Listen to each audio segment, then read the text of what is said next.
A breakthrough in the tariff standoff between China and the United States. Representatives from both sides will meet for discussions in Switzerland this weekend. The news comes 1 month after the president announced tariffs of 145% on Chinese imports. CBN News' Michelle London has more now from Washington. Beijing is now agreeing with trade negotiations with the U.S., quietly backing away from a tariff war. Look, they're suffering greatly. Their economy is suffering greatly because they're not doing trade with the U.S. And they made most of their money off the U.S. Don't kid yourself. During his Oval Office meeting with Canadian Prime Minister Mark Carney Tuesday, President Trump told reporters the Chinese are not doing business and ships full of goods from China are turning around in the Pacific Ocean. It has to retreat.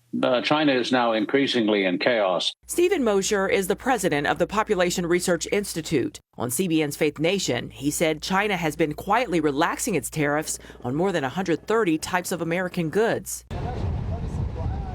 Recent reports show huge piles of containers that missed the tariff deadline, still sitting in Chinese ports.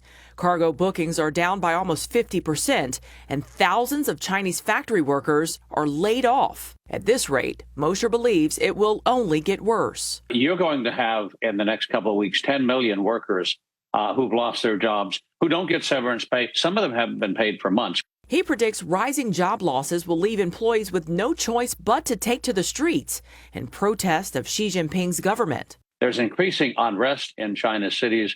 And, you know, it's not just the factories that produce goods that sell to Americans that are shutting down. This week, Beijing announced its latest offer to stop the flow of fentanyl into the U.S. in exchange for lowering tariffs. Mosher, however, strongly supports tariffs against China remaining in place. Let's buy goods made in India or Mexico or the United States and reshore our supply lines here to our own country. During that Oval Office meeting with Canada's Prime Minister, President Trump told reporters that he's not ready to drop tariffs on the U.S.'s neighbor to the north.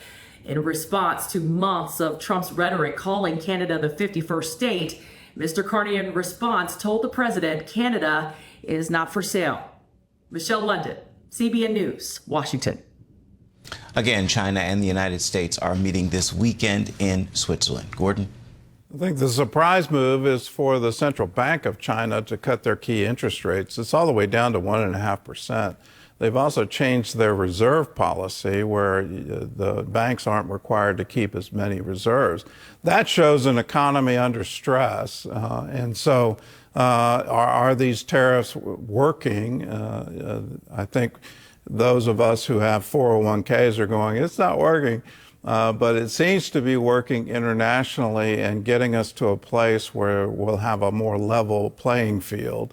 I'm all for free trade, but when you have free trade and the other country has tariffs or some kind of boycott on your goods and services, well, then it's not equal. And you have these trade imbalances that can spell doom for your economy long term.